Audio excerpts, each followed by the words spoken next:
Well, hello and welcome to the World Economic Forum at Davos. We're very lucky to have with us Madame Christine Lagarde, head of the IMF, but you're making some radical changes. You've been there just 2.5 years. You're changing the image. You're making the IMF more democratic. Is that aiming too high? We should always have ambition and objectives, and I certainly want the IMF to be representative of its membership and an institution that is serving its members first and foremost. Right, right. Just coming to the global economy, the IMF has just raised its forecast a little more optimistic. Why this sudden change? Is it? Do you feel comfortable with this new forecast, or are there things that still keep you awake at night, that worry you? Both. We are more positive. And we have slightly revised our forecast for the global economy to 3.7%, yes, which compares with 3% last year. It's a big change, actually. So it's a significant improvement. Change? Because clearly the advanced economies are recovering. US is recovering. The private sector is leading that movement, and there is less fiscal drag in the US. The European economy, particularly the Eurozone, is finally turning the corner of recession. It is. And doing better. Not at potential, and they have a way to go, but it's turning the corner. And the emerging market economies are slowing down a little bit, but you know, as much as people make a story of it, they are still growing at a serious pace, and that is even more so the case for the low-income countries, particularly in sub-Saharan Africa and developing countries in Asia. Right. When you say that things are doing better, but you're still, some things keep you awake at night? Oh yeah. 202 million people keep me awake at night because they're looking for jobs. And the economic growth in the world and the way in which growth is impacting the economy is not creating the level of jobs that is needed to respond to their needs. So that is a big concern. So you're seeing a kind of jobless growth? We see not enough growth, uneven growth, and unbalanced growth. And clearly it's a growth that has to be job-rich. So it's a lot of requirements applicable to growth, and one that has to be supported by policymakers.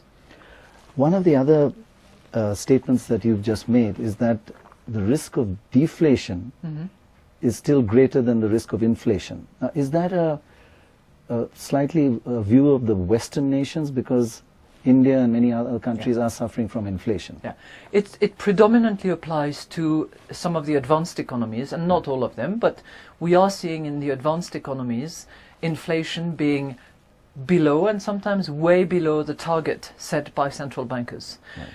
Deflation is not an issue for India. It is not an issue for most of the emerging market economies, clearly.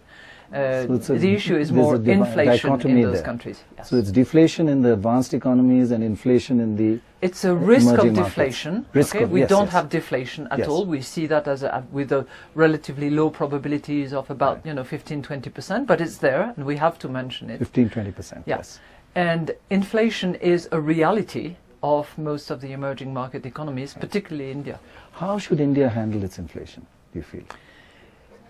From multiple angles, but there is clearly a renewed monetary policy that is being designed and reframed and rethought through under the new authority of the Central Bank of India that should really address inflation, and that clearly it plans to address. The Reserve Bank of India is now talking about a targeted inflation rate, which has never happened before in India. Do you favor that? We have seen it at work in many countries, yes. And it seems to work quite well. So yes, we support that approach, and we believe that it can be helpful, particularly for stability, because it anchors inflation expectations of the people, and that really is a factor of stability going inflation forward. Expectations, it affects, and triggers a warning as you're approaching that target. That's right. Right. Yeah. But what I got to ask you, India's slowed down. It's got inflation. What should India do to regain its mojo? Well, lots of, good work on all fronts, and consistent Say one thing that, or two things you think they should do. I think the monetary policy that is being devised now is just appropriate, and they should keep at it. Fiscal consolidation is certainly one route that needs to be addressed, and that, you know, can either take the route of less and more intelligent public spending or higher revenue. We believe that reduced public spending as appropriately targeted are the way to go. And most importantly, the structural reforms that will be conducive to investments by the private sector, Right. particularly in the area of infrastructures. I think if there is one word that applies to the Indian economy, the real economy, it's bottlenecks. There are bottlenecks in many corners. Bureaucratic and Bureaucratic, technology, when you cannot take goods to the marketplace because the warehousing facilities are not there, because the road system is not appropriately designed, or that's a problem for the private sector to invest and to develop their activities. So I would say addressing the bottlenecks of the Indian economy should be a priority. The key priority. You know, one of the issues, like you see the Arab Spring happening across the world, it's happening to some extent in India now. We have a new Aam Aadmi party that's fighting against corruption. And they say that if you stop corruption, you can almost double your revenues, government tax revenues, income from various sources, because people are avoiding paying taxes. And it comes from the top to the bottom. Do you see this as an important factor, stopping corruption and getting much more revenues, and then you can afford subsidies?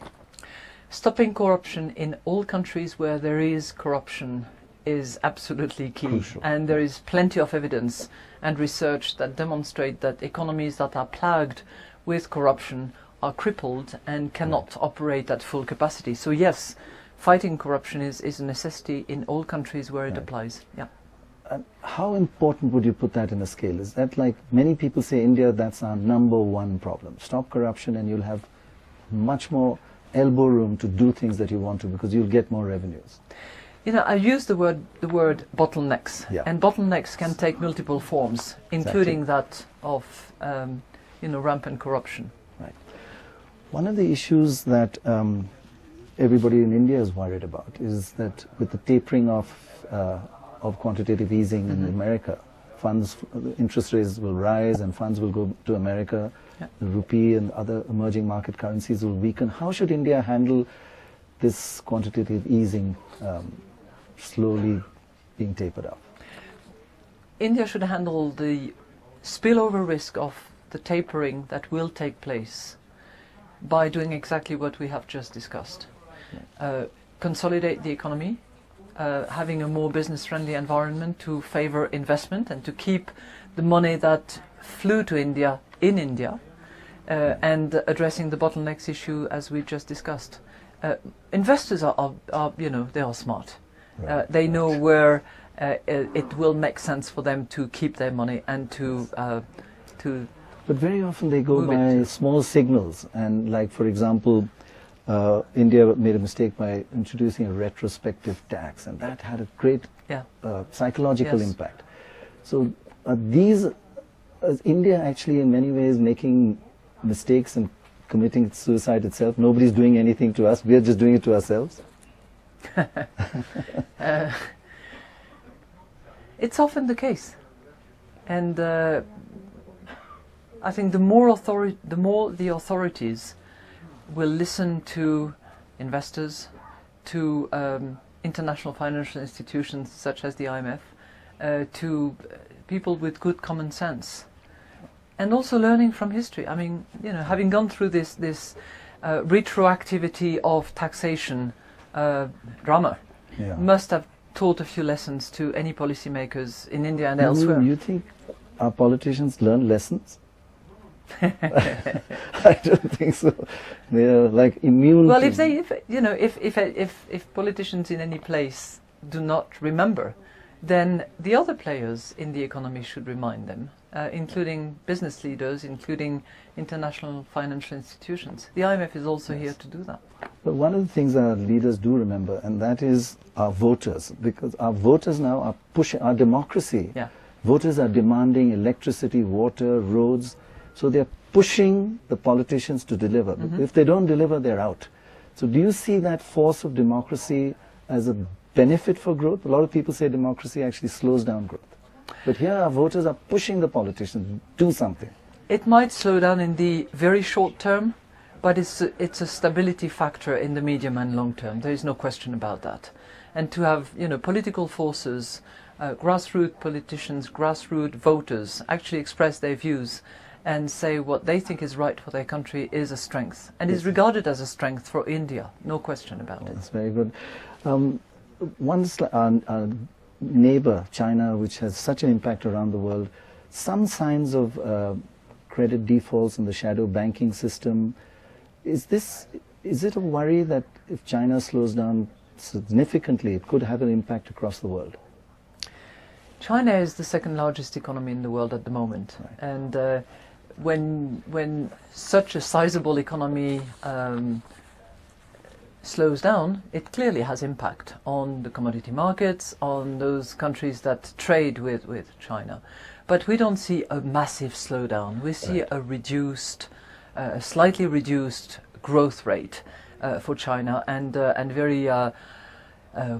very wise monetary policies at play in order to rein in both shadow banking and the risk of credit. But defaults in the shadow banking system, are they a bit more luckily, worrying? the country has very significant reserves, and if they have to absorb a degree of loss, then they will have plenty. I have to ask you one last question. Yeah. Last year, I'm talking about when you talked about 2012, you had said, dedicated, when you opened the World Economic Forum, you dedicated the year to Malala and Nirbhaya, the daughters of Pakistan and India. If you look back at last year, who would you dedicate last year to? I would dedicate it to Wahabel. Now, Wahabel is somebody unknown to you, but he was our resident representative in Afghanistan, Kabul, and he was killed last week in the assassination. So my thoughts are with his family. The burial is tomorrow, and I dedicate this year to him. Well, God bless you. That makes the hair on my arm stand on end. Thank you very much, and at that, wish you the very best of luck with all what you're doing. Madame Lagarde, thank you very much. Thank you so much. Thank you.